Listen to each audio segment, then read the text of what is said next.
साल 2021 तमिलनाडु के कुन्नूर के पास एक हेलीकॉप्टर दुर्घटनाग्रस्त हुआ था।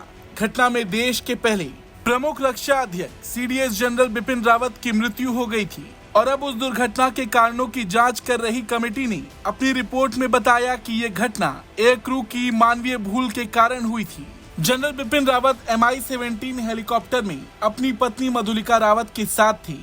हादसे में उनके साथ हेलीकॉप्टर में मौजूद सभी लोगों की मौत हो गई थी और अब जो संसद में रिपोर्ट पेश की गई उसमें रक्षा संबंधी स्थायी समिति ने 13वीं रक्षा योजना अवधि के दौरान हुई भारतीय वायुसेना के विमानों की दुर्घटनाओं की संख्या पर आंकड़े बताए। कुल 34 घटनाएं हुई थीं, जिनमें 2021-22 में भारतीय वायुसेना के 9 विमानों के साथ दुर्घटना हुई और 2018-19 में 11 विमान दुर्घटनाएं शामिल हैं। रिपोर्ट में कारण शीर्षक से एक कॉलम है जिसमें घटना की वजह मानवीय चूक को बताया गया।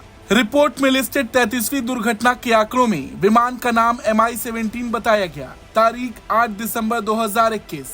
कारण मानवीय भूल बताया गया। रक्षा मंत्रालय ने समिति को बताया कि इस अवधि के दौरान इन दुर्घटनाओं की 34 जांच की गई है।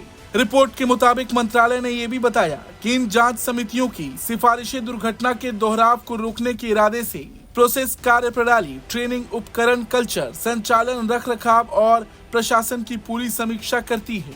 आपको बता दें, 8 दिसंबर 2021 का दिन भारतीय सेना और देश के लिए एक बेहद दुखद दिन था।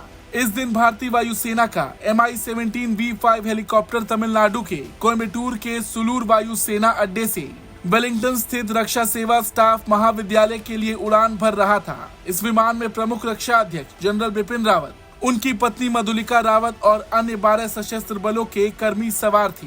लेकिन ये यात्रा एक दुखद हादसे में तब्दील हो गई। हवाई अड्डे से उड़ान भरने के कुछ ही समय बाद हेलीकॉप्टर पहाड़ियों में दुर्घटनाग्रस्त हो गया। इस दुखद घटना में जनरल रावत, उनकी पत्नी और 11 अन्य कर्मियों की तुरंत मृत्यु हो गई थी। इस दुर्घटना के बाद शौर्य चक्र पुरस्कार विजेता ग्रुप कैप्टन वरुण सिंह अकेले जीवित बचे। उन्हें गंभीर चोटें आई थीं और उन्हें तुरंत अस्पताल में इलाज के लिए भर्ती कराया गया, लेकिन दुर्भाग्य से एक सप्ताह के भीतर इलाज के दौरान उनका भी निधन हो गया। ब्यूरो रिपोर्ट, भारत तक।